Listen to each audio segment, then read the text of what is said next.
Howdy, folks. Welcome to Hi. Abiyala Update. And so I'm here, your host, John Fries. And as usual, Don Javier Ramirez is here as well. And we have our regular guest, Lourdes Argüelles, with us today. And so today, after we do the introduction, Lourdes is going to give a lecture on multipolarity. Um, but first, Don Javier will say hello, and then we'll move on from there. Hija Tehove también, Netayo ne Javier Ramírez, None Gabriel Shishoni, Lenka Potong, Nahuate Choncho, Tehove Kija, Toro Yoag Nya, Wishkoneha. I'm glad that we are recorded again with Nana Lourdes, and we want to have an interesting topic today. And as always, we always said that we have a different perspectives. Both of them bring the Buddhist perspective and myself the indigenous perspective. We don't represent um, entire communities. It's our own opinions from our point of view. And Naveyala update is because we have acknowledged the name of Aveyala for the continent that we live, the most of the people known as America or Americas. And it's a decision that made many international, many indigenous communities an international level, they decide to call this continent Aveyala, and that's why a program is called Aveyala Update. We hope you will enjoy the discussion we have today.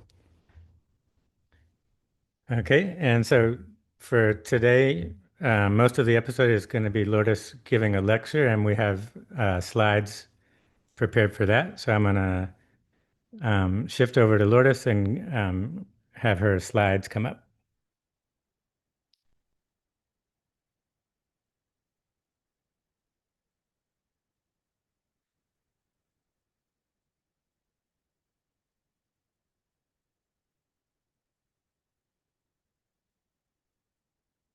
Should you turn them? Yeah, sure, I can do that. Okay. I'll just do like this.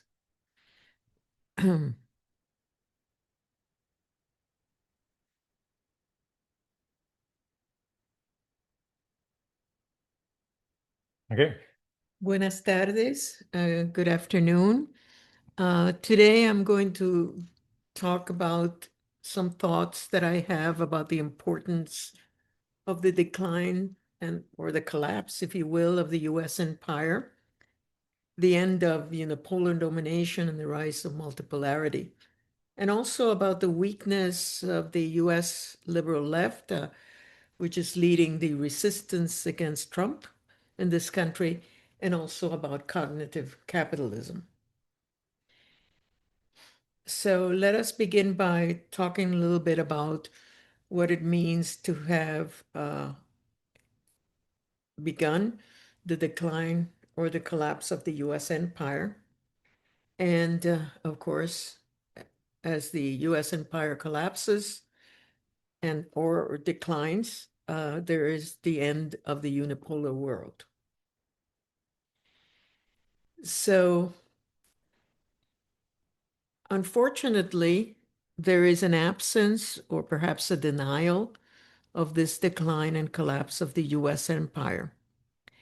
Although there's considerable data that suggests that in addition to the well-known debt that this country has, which is massive, the country's systems are not only strained, but are really not functioning well.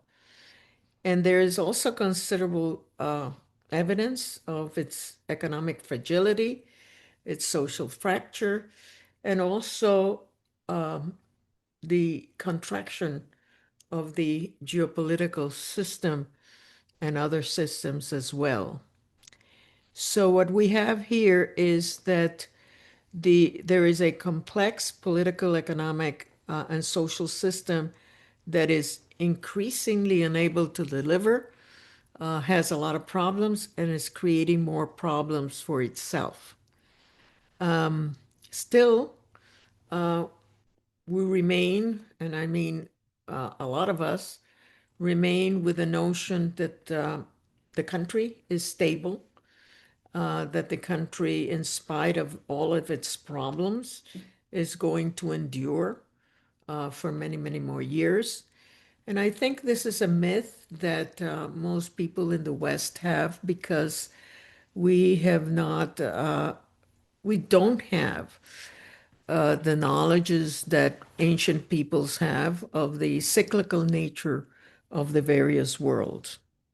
And so this myth sort of helps people think no, the problems that we have are just temporary and they can be solved.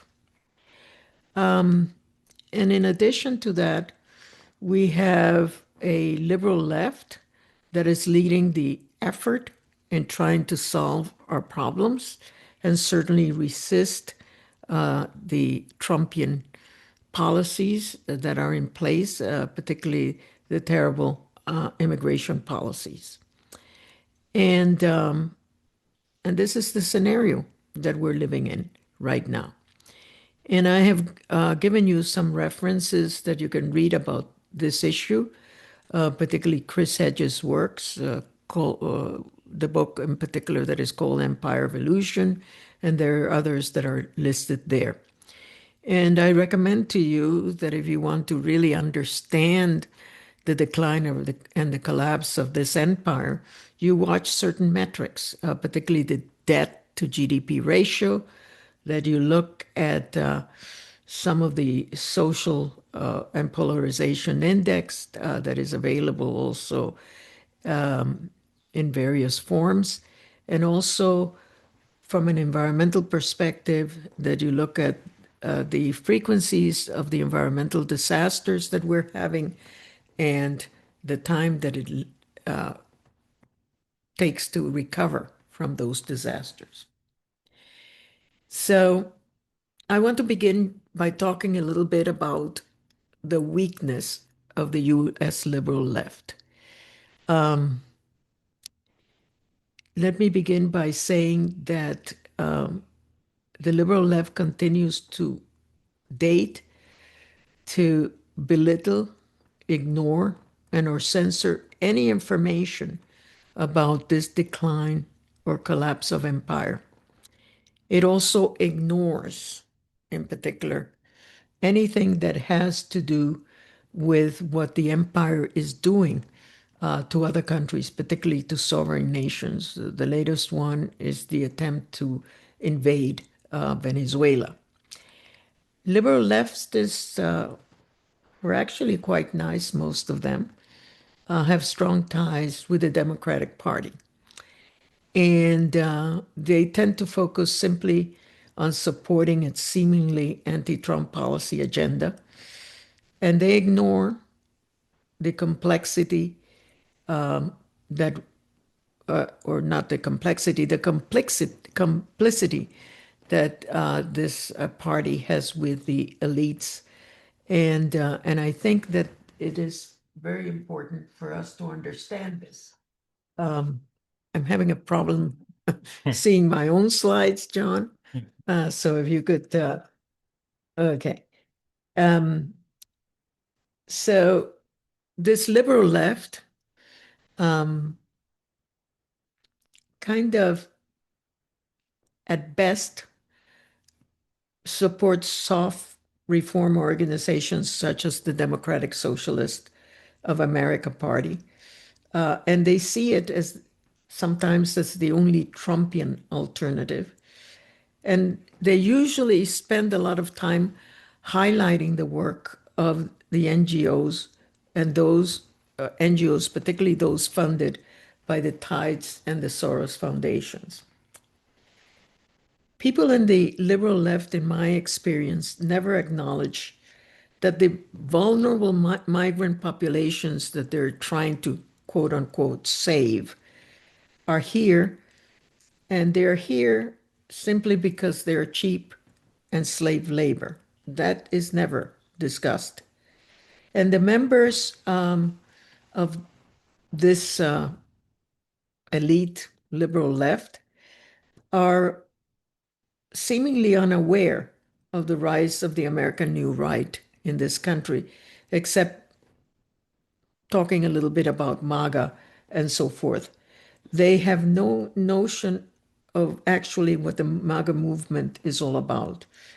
And they appear uninformed of the growing importance of the domestic new right and its main ideologues, particularly people like Anton, Jarvin, Bannon, and so forth. The US liberal left is also unaware of the importance of the decline of unipolarity and the emergence of multipolarity awakenings that threaten the US empire. So I've given you a few references for you to read about that. I particularly like the references about, the liberal left and about unipolarity and about multipolarity that have appeared in Al Jazeera, the Monthly Review, Telos, even the Claremont Institute, Le Monde, Telesur, the Institute for Hemispheric Studies at the University of Havana. These are things that you need to be familiar with if you want to get a sense of the decline of unipolarity and the emergence of a multiplicity of multipolar awakenings.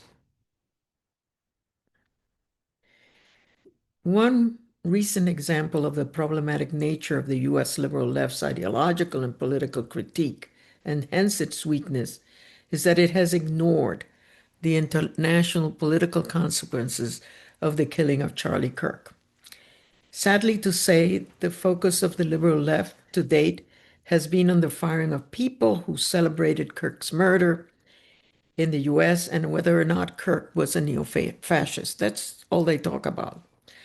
It has ignored the impact of the Kirk's murder on the international New Right, especially on the leaders of the New Right. When Charlie Kirk was murdered, many of the people who served in the EU Parliament decided to really ask for a moment of silence, and that sent the EU Parliament into chaos. But also, it strengthened the relationship between the American New Right and the European New Right. And so you had Hungary's Orbán, Slovakia's Ficos, the National Right's Bardella, the Germany's Werdel, you had Spain's Abascal, the Netherlands Wilders, and so forth, in addition to traditional conservatives like Boris Johnson, the former British Prime Minister, that not only lauded Kirk, but advanced the notion that the Kirk murder was the result of an international hate campaign that threatened democracies.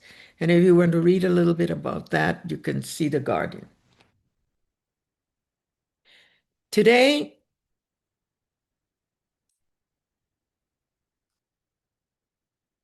activists, we need to realize that what we're witnessing is the rapid decline and the end of unipolarity. We're looking at the emergence and the effectiveness of multipolarity. And we're seeing also a very interesting thing that I'm going to label the rise of the fourth political theory. This phenomenon is poorly understood here in the West. It is right-wing organizations, especially the New Right and some communist activists and some anarchist scholars, that have a clear understanding of its importance. But the work of scholars and activists of these orientations are being ignored.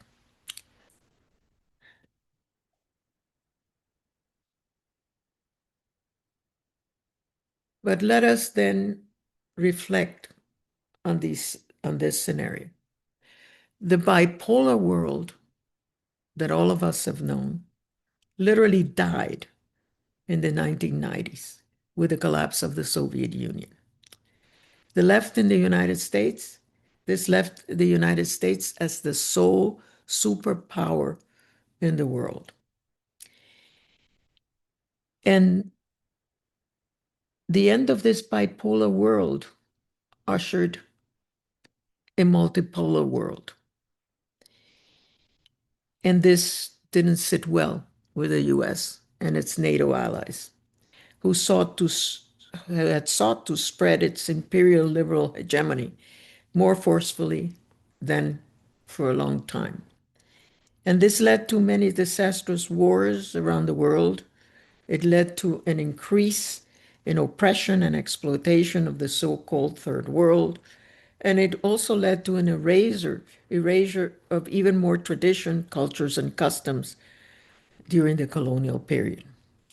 And recently, because of the decline in the US empire and its allies, the reemergence of ancient civilizations and the struggles of indigenous and other subjugated population groups, there has been a tremendous challenge to the planet-wide unpopular regime.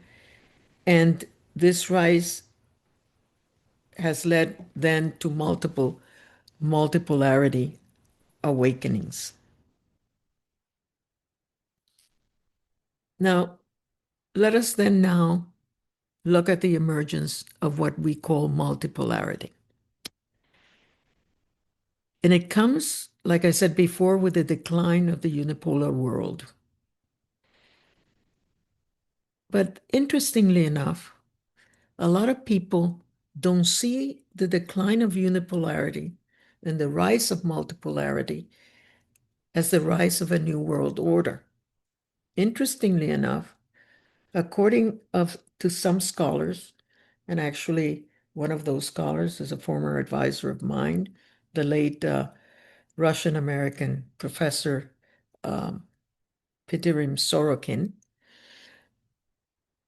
who used to say that what was emerging or would emerge, and because at his time multipolarity was not actually emerging, that what is happening is that some ancient civilizations and traditional cultural projects that had been suppressed are reemerging in different garbs. And these include Orthodox Russia, this includes Confucian China, this includes the Hindu nationalist India, Shinto Japan, Ottoman Turkey, continental Africanism, Shiite Persia, and the precursors of MAGA. And then, of course, some indigenous traditions that were violently suppressed are also reemerging, and also struggling to reemerge are groups informed by negritude, yogic, shamanic, and socialist revolutionary programs.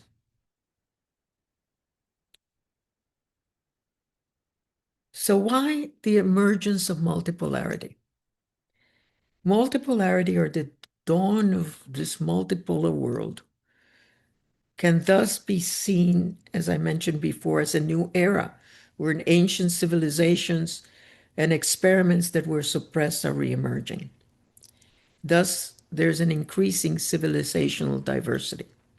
And the reason for this reemergence, as I said before, is not only that the unipolar world is dying, but that these old worlds are reemerging. And again, another reference about that is from Konstantin von Sorsmeyer, Multipolarity. These are the old slides, John. Go ahead. Not the ones I redid. So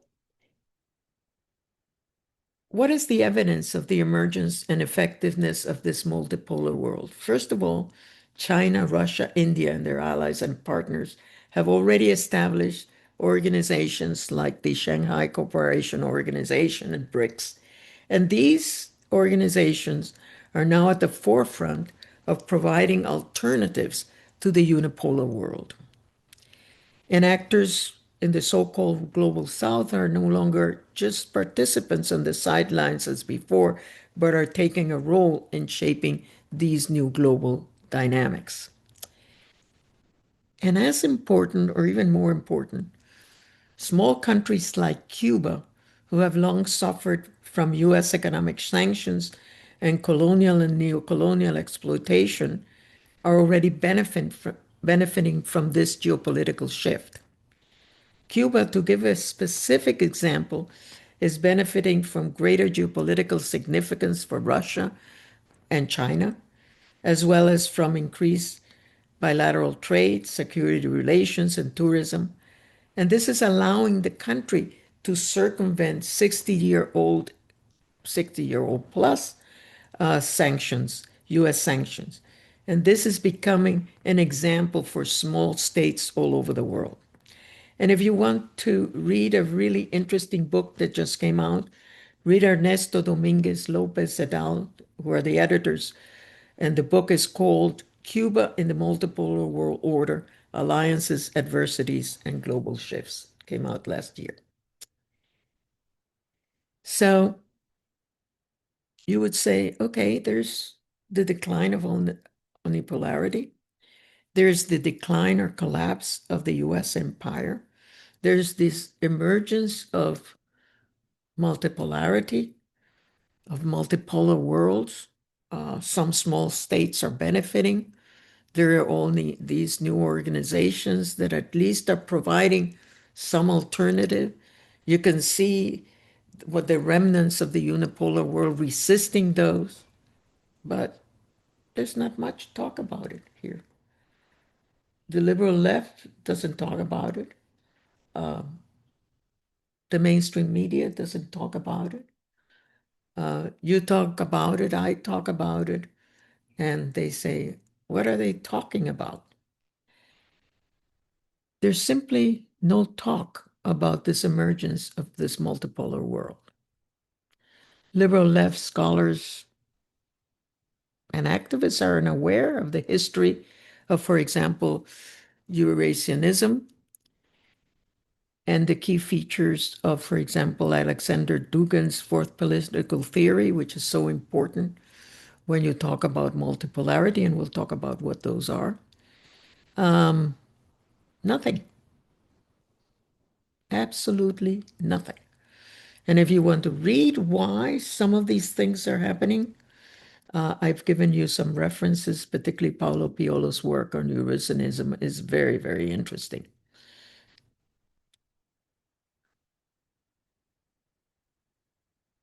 The US liberal left does not know or does not want to pay attention to the work of, for example, Russian philosopher Alexander Dugin, which is critically important in the emerging multipolar world. And the study of Dugin's work is essential, especially understanding the many aspects of the history as well as the beginnings of the current multipolar world. Dugin is an important geopolitical thinker. Not perfect, but important. And he also has incredible influence in the global new right and on the multipolar theorists and activists. He is also important, and listen to me carefully about that. He is an important expositor of the ethno-social and existential dimensions of populism and of the movement away from the supremacy of single nations. And now I want to introduce something fairly controversial because this Russian scholar, late Russian scholar that I had the opportunity to meet in Moscow many years ago, Lev Gumilev, important controversial thinker, could also be helpful in understanding multipolarity because he developed what is called the notion of passionarity and how certain ethnic groups emerge because of passionarity and then decline because of lack of passionarity. Fabulous, interesting work. Go ahead. So, why this lack of knowledge? Why this lack of interest? Why this lack of understanding of the end of unipolarity, the decline and or collapse of the US empire, and the rise of multipolar awakenings?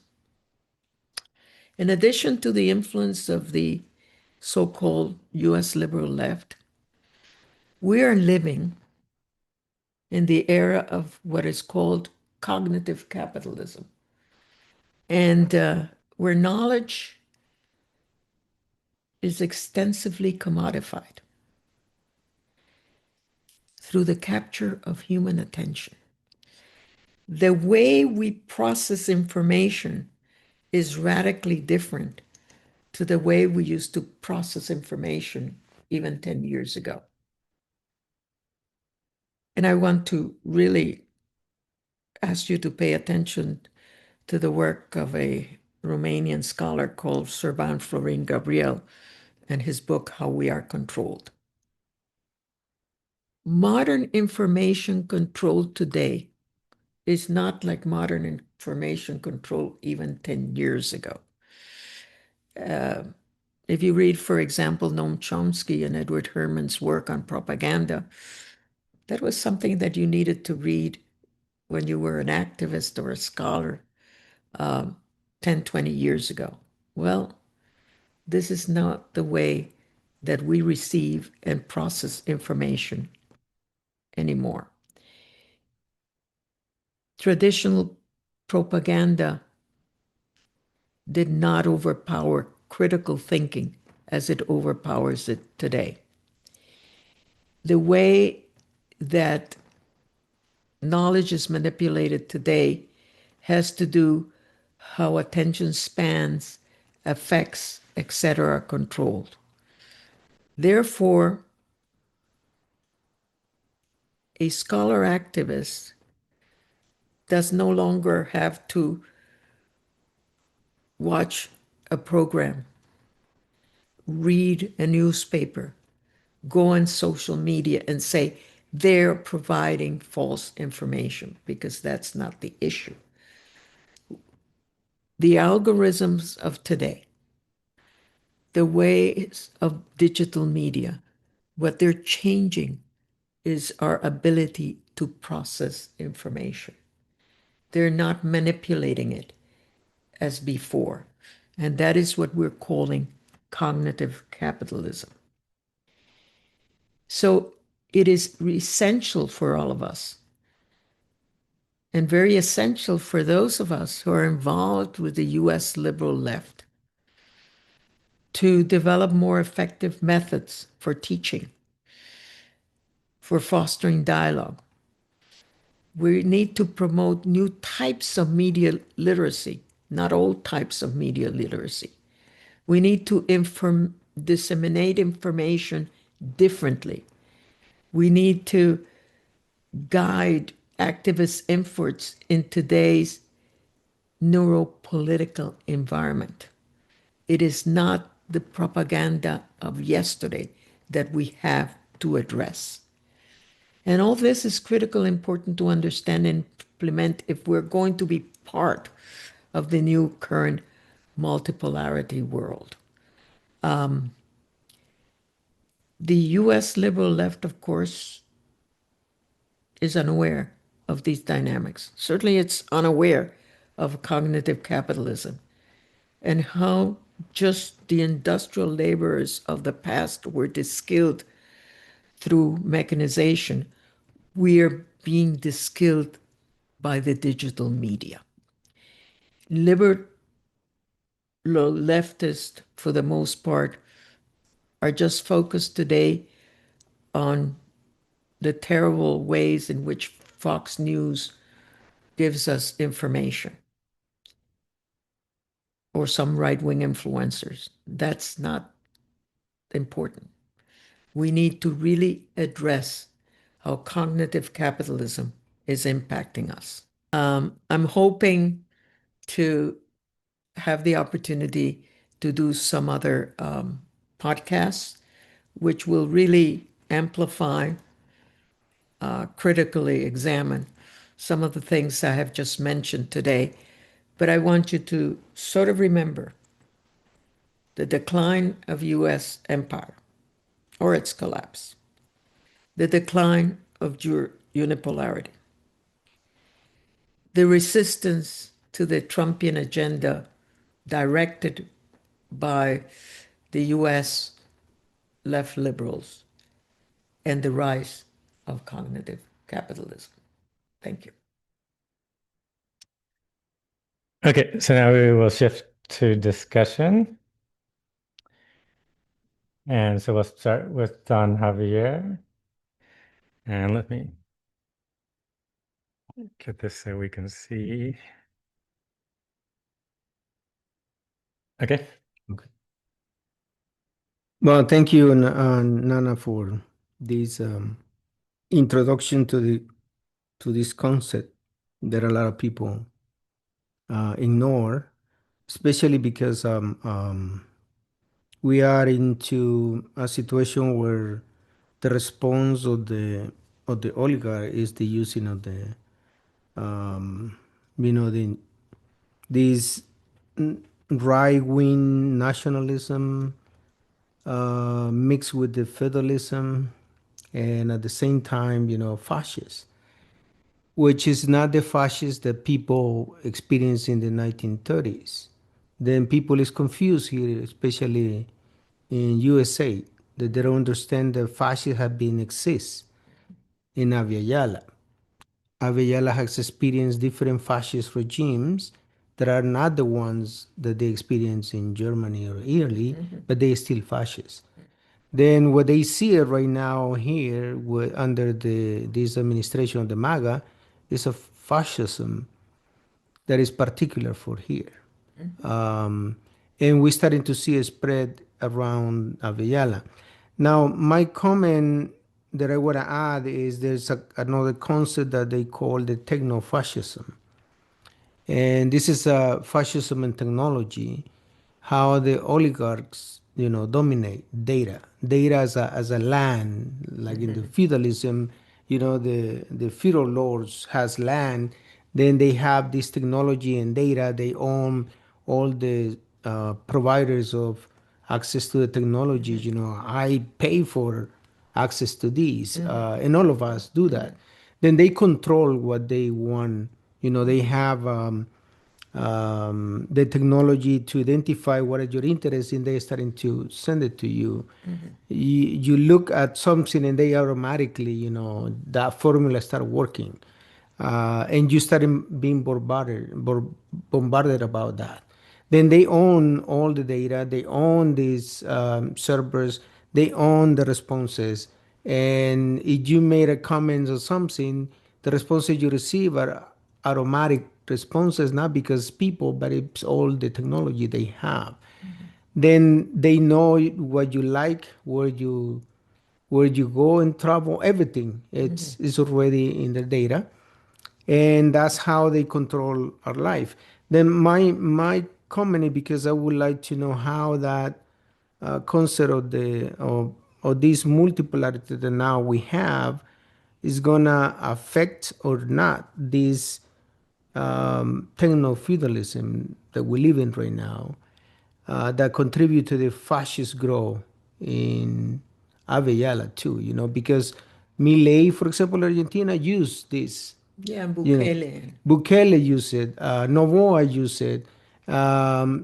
All of these fascist people are using the technology to promote their own themselves and stay in power.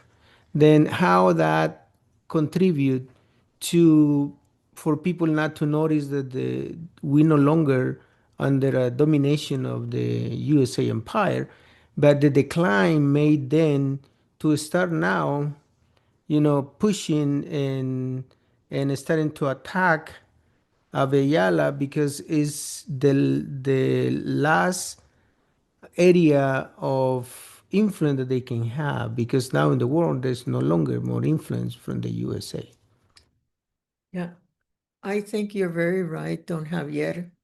The way that the technology elites, the tech elites, have really appropriated, information technology in particular and other kinds of technologies. How you've described it is exactly what has happened. But I think they're going beyond that. I think they're really impacting our brain. in particular ways as never before, because these algorithms our digital citizenship, if you will, has become part and parcel of the way we think. And some of us, and particularly younger generations, are not able to process information because the brain, affect, all these things are being impacted in ways that they have never been impacted. So then what happens is that no longer it's propaganda. It's the manipulation of our neurology. And for this, we need different types of media literacy that we don't have yet. And when I see Fox News and some of the sort of more non-techie, if you will, media, or people saying, oh, they're censoring this information, or they're controlling this information, or they're manipulating this information, it goes beyond that. And this is why we have to really become familiar with this cognitive capitalism. And I think this book that is really more than anything a review of some of the data that is not being talked about here is about the nature of this cognitive capitalism. So I'm completely in agreement with you. We have this techno-fascism, but it even is this techno-fascism that you're talking about is even going beyond what it's gone before, where it's gone before. That's what I was. So I had a question about the liberals and how they're so unaware of what's happening. So it's Not only unaware, uh, it's what I'm saying. yeah. They're unaware. In many ways, they want to censor information. They want to manipulate it for some of the obvious reasons. But it is also because they're the victims of this cognitive capitalism. They're not able to process some of the information that they even have. So it's not only censoring, controlling, and everything, is that they're not understanding certain things. Right. So just an out of touchness and then like an unawareness of their own behavior and how it's being manipulated. Of their own thinking. Yeah. Um, so then, so this sense then of like a house of cards or like there's like what's happening underneath is unknown about. So it's like they're just in a bubble or a greenhouse, right? And they're being also manipulated by foundations like the Soros foundations, the Tides foundations, and everything that supposedly are on the left and are really not on the left. They're also being employed by NGOs that are really not critical conveyors of either information or supporting radical activism. It's a pretense. Yeah. So there's two particular points. One is what we could say the erosion within the so-called left, like moving further and further away from any economic populism to where it only becomes bourgeois identity politics. So they're disconnected in that sense. There's no genuine populism. And then what I've talked about also then is the dominance of the nation state academic mode of knowledge production, which within liberalism tends to be a scientific materialism. They'll pay lip service to Buddhism, but they don't take the yogic spiritual practice seriously. They'll pay lip service to Native American culture, but they won't take the indigenous practices, knowledge production seriously. They just say, Gabrielino Shoshone people, we live in your land, on your land. That's it. And we pay homage to you. And they move on. And then what they do, for example, as activists, is they talk to congressional people. they send postcards. On weekends, they go to carnivalesque kinds of no kings Protests, yeah. protests. And a caveat, that's fine, but that's not going to lead to any radical kind of practice. And certainly it's not going to be an effective practice. We're dealing with very powerful elites.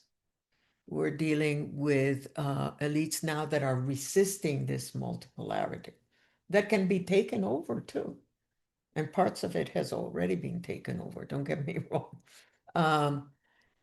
And therefore, these are who we have really directing the resistance.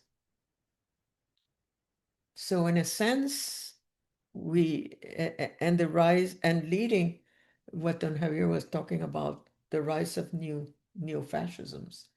And so this is what we have.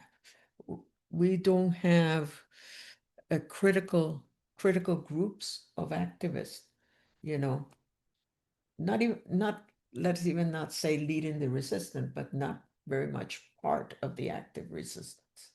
So then, for example, yesterday, there were tons of people on the streets. For the No Kings protests. Yeah, the No Kings protest, and that's fine. It's therapeutic, you know. People were able to express themselves. And this for a traumatized population, for oppressed, exploited population groups, this is great. It's therapeutic. And maybe it will have an impact on the next election. But the next election is not going to make a difference because the party that will take over is another capitalist party. It's So that's what I'm saying. There's no economic populism, so the protest doesn't deal with the economic issue. And then, like you said in the lecture, there within this rising multipolarity, there is a resurgence of ancient traditions of knowledge production, but the liberal perspective is so far removed from that. They like I said, they'll tokenize or pay lip service to these things, so they're unaware of how disconnected from it they are. Yeah. and even more than that, and I think I mentioned that, there's the illusion of permanence. And this is one of the Yeah, things. get the microphone. Yeah, there's the illusion of permanence. And this is one of the things that why spiritual practice is very important. Because in any kind of spiritual practice, you need to deal with impermanence. You know, that's the first meditation, whether it's Buddhist, whether it's indigenous. You know, my Maya grandmother used to say, we used to say, Abuela, look at what's happening, this is happening, everything like that. And she said, Mijita, things come and go, you know, they never remain and everything like that. But there is this incredible sense of permanence. No matter what, we will survive, you know. But most important, we will survive as we are. You know, it's not that we'll survive to the seventh generation. No, it's we will survive as we are. We can solve these problems, you know, and the next party will give us the right policies and programs in order to do so. And so, Yeah, and from the from my perspective as an indigenous person, I think it is important to remember that our people have been surviving a struggle for so many centuries, even after colonization, cultural destruction and impositions. We are still, alive, and we continue to maintain some practices. Then the difficulty for a lot of people is that, like you said, and it's not, to me, it's not criticizing all the people that you know no, walk yesterday, but it is true. The problem is, remember what Gramsci said. The new system has not really emerged strongly yet. It's still in infancy, and the old system is still alive, dying but still alive. Then a beast who is really wounded, attack. And that's what we see. And it's when Granchi said is when the monster emerged. The problem is when people don't understand that we're dealing with a monster and we need to solve that, they will never be able to do that because they're gonna go into these, like you said, cognitive domination that the Granchi always talk about, the how the elites dominate our mind and the way we feel and think. And the control of the media is the control of the oligarchy in here in the USA and around the world. They decide who's good and who's bad. Like we see it in Palestine. Israel is still defending themselves, even though they are genocidal. They just attacked. Yeah, They, yes, exactly. They are doing that. They attack Yemen, and it's like because they are terrorists. Venezuela is a narco government, failed government. Nicaragua, Cuba, all of that. Independently of how we think about it, it is the rhetoric of the empire. It's not our own rhetoric, but we repeat it ourselves. And then it's good that we march, but also we need to see what is underlying. What is the problem? The main problem is not just to go out, but what are you doing practically to solve and how we're preparing for the decline of the empire? Because who's going to be impacted is us, not the yeah, elite. no. They will survive, but how that is going to impact us in our daily life and how we can start building community to really support when that decline comes. This is why there are two things which I think you've said are important. First, the understanding that there is a monster. Then there's the understanding that in order to deal with a monster, you cannot pay attention to somebody well intentioned that says, don't worry, I have a little place here where you can hide from the monster. Okay. And then the monster comes and squashes the little hut where you went in there. And that's what's being peddled. Okay, here's the monster. Yes, it's terrible and everything like that. But I have this little place that you can hide under. Okay, and it will be all right. And that's one of the major problems. And I think that that's a real important thing. And I think one of the other things that there is also no interest in anything that has to do with changes in one's own spirituality, in one's own practice. What are some of the tools that traditions such as yours, that traditions such as yours can provide us? Some kind of behavioral type, if you will, that will make us stronger in these times of ruin. Yeah, that's the second thing. But the other thing is that the so-called Western world, if you want to call it that world, that way, um, the left liberals and so forth, don't have traditions that describe the nature of reality. And this is why I'm saying they have a sense of permanence. They have a sense that this society will go on, not in the way that the Maya or the Lenca or the Gabrielino Shoshone said. No, their notion of permanence is that things will continue as is, with a little bit of changes if we do certain things. And I don't think that ancient traditions thought that. You know, uh, the Mayans have survived. The Maya people, for example, and other people have survived with great changes, the fall of their cities, first the fall of their farms, they went into the cities, then the cities fell, and things like that. And they struggled. They remained, and they are still alive, and they're there. but not as before.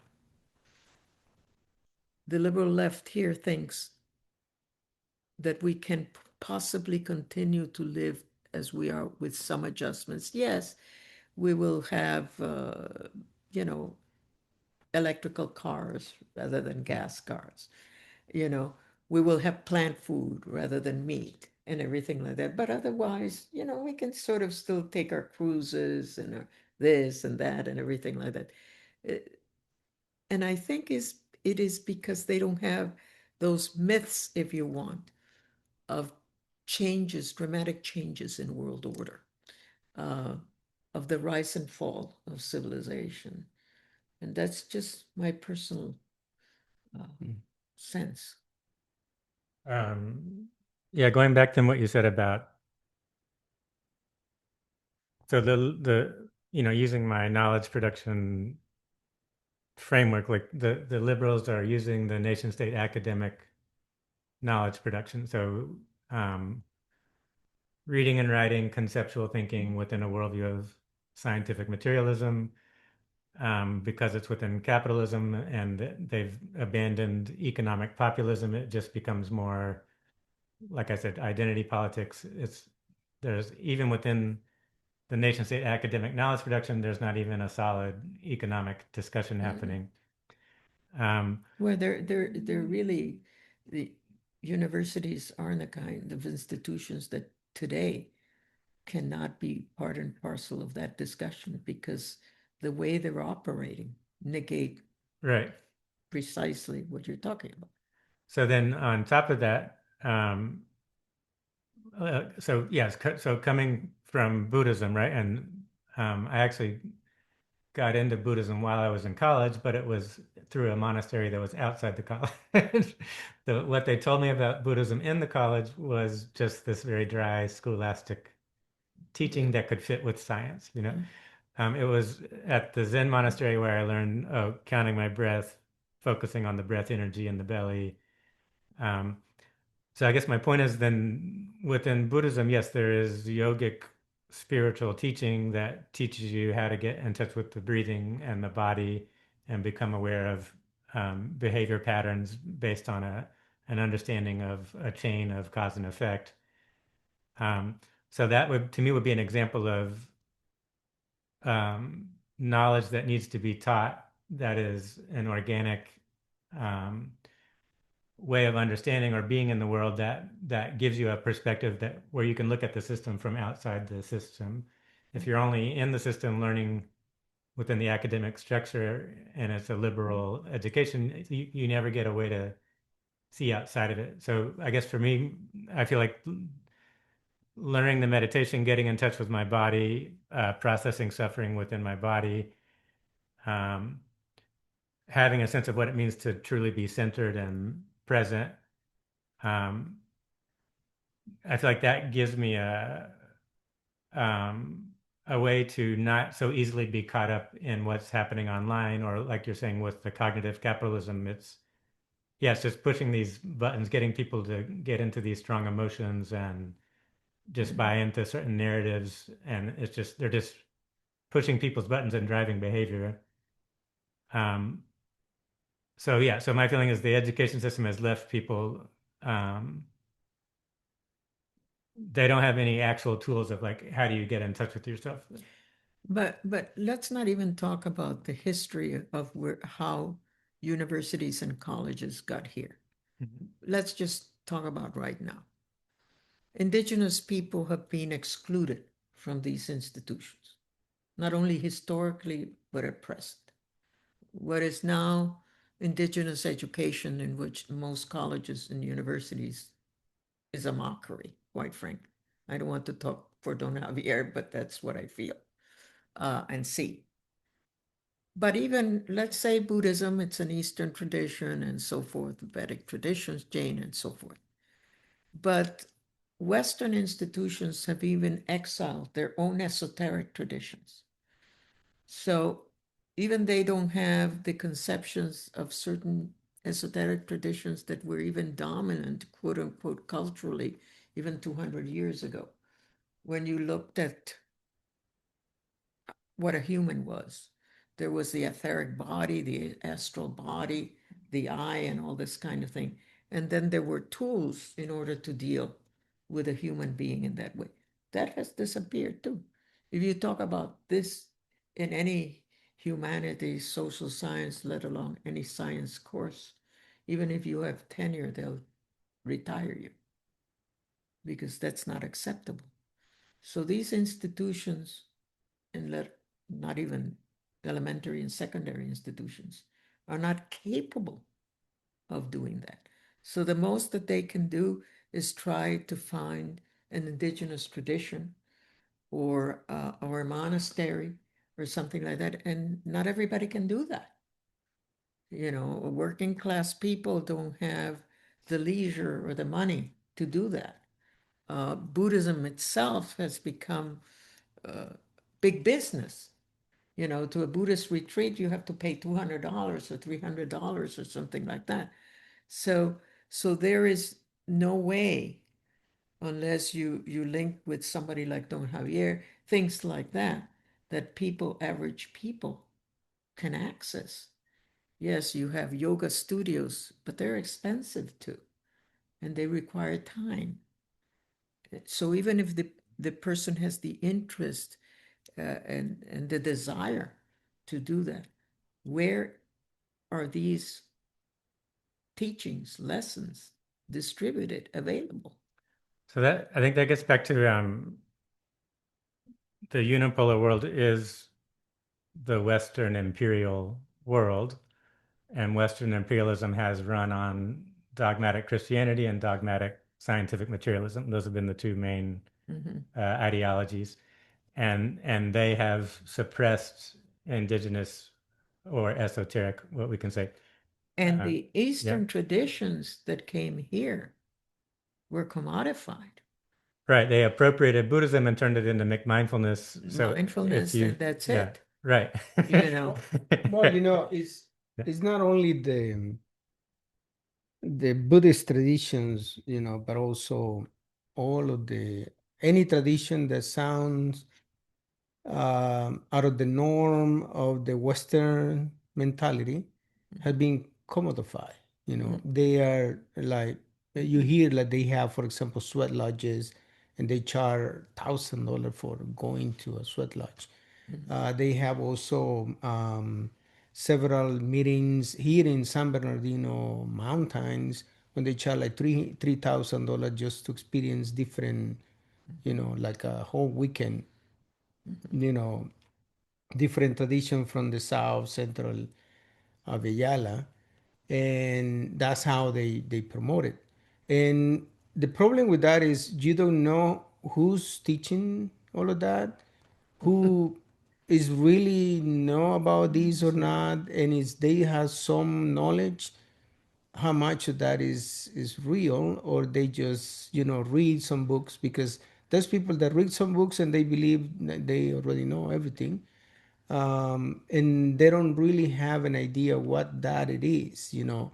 For example, what you mentioned and John mentioned, you know, all this commodity of the breathing and meditation has become so commodified that and many sold in the companies, marketplace. especially the nonprofit sector, is buying all of that. Oh, You yeah. know, I was in many years in the nonprofit industry, and we use that. You know, like okay, we want to have a Day mindfulness before I start the staff meeting or a for five breathing day. minutes. Yeah, breathing exercise, but it's more mindful, they call it. And we want to start feeling our body, and then the whole meeting, you don't mention anything of that, just the beginning. And the end is like nothing to, you know, it's like, okay, just a tool for something, you know, and you pay for that. Then those are things that has been becoming commodification in the system that we are. You know, we use everything in order for us to see how we make money and how we let people believe that they did something different. But at the end, they feel the emptiness, you know, And, because there's no really connection, you know. And then we need to focus on how can we start, you know, looking at things in a different way. because like you mentioned, the multipolarity is pushing the empire to collapse, and it's collapsing. We see it already. Everything is collapsing around us, but we don't want to see it. We want to believe that we still are the strongest, nation state in the world, that we still have control, and nothing is going to happen. But we know, you know, it's crumbling, and we're looking for something that allow us to be, I don't know, like you said, like placebo. It's a placebo scene that we're looking for as a society. And what we need to do is to look for real solutions of what's coming that is going to be soon. The issue here too is that even people who have come from other countries um, and have been embedded culturally in other traditions, when you come here, um, those traditions are discarded, shredded. So there's a vacuum inside most people in these societies, desperate to have an ethnic identity. And therefore, you know, those people who commodify these traditions, it's easier for them to sell it in the marketplace because people are desperately looking to buy it, you know. And so that becomes a major problem. And this is when, the traditions are even further commodified and further sold in the marketplace. And then the person, if they get a couple of courses in mindfulness, or they can get some attires that they can wear, like when I was first here, they asked me to wear my native dress to lunch and all this kind of thing. And I went in jeans and a t-shirt. But anyway, so this whole thing is kind of comprehensive. It's not like this little mindfulness thing and everything like that. It's that there's also the customer that is being prepared to buy and needs to buy and is traumatized if it doesn't buy that. And so I think we really need to address that. And I think this whole thing about cognitive capitalism is really very important. Um, just before I retired, I started doing some work, interestingly enough, which was not my field, in neurocardiology, which was a new field in which we looked at how, rather than the brain sending most of the messages to the heart sent more of the messages. It was a really interesting kind of thing. And I think we're in the era of neuropolitics because they're really impacting the way we think in ways that have never been before impacted. And I think this is something that we need to address and develop new types of media literacy, new types of disseminating information. And we need to probably go back into certain traditions, your tradition, and so forth, to see how people communicated differently than in the era of, early and late capitalism. So that's some of the things I was talking about. Okay, shall we finish for today?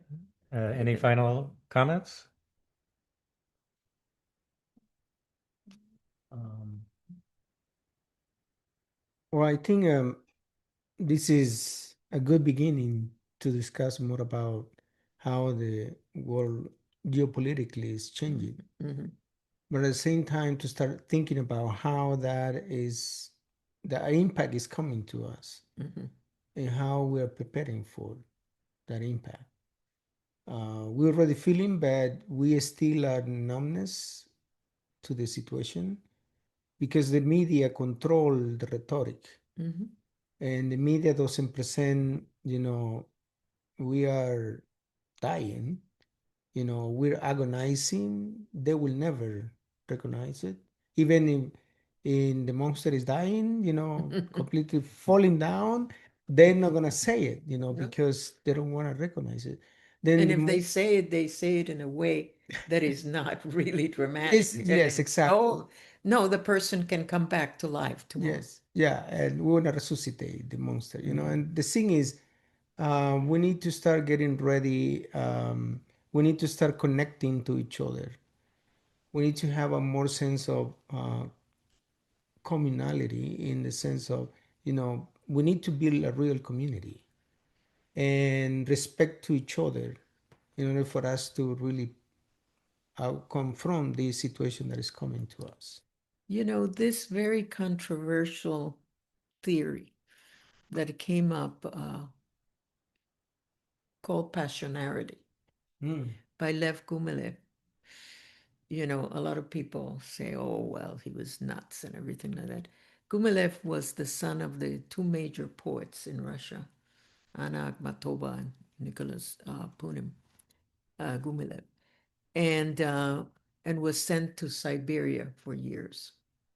And there he met a lot of ethnic groups and found this kind of passion, which he called passionarity, which led certain groups survive and not others.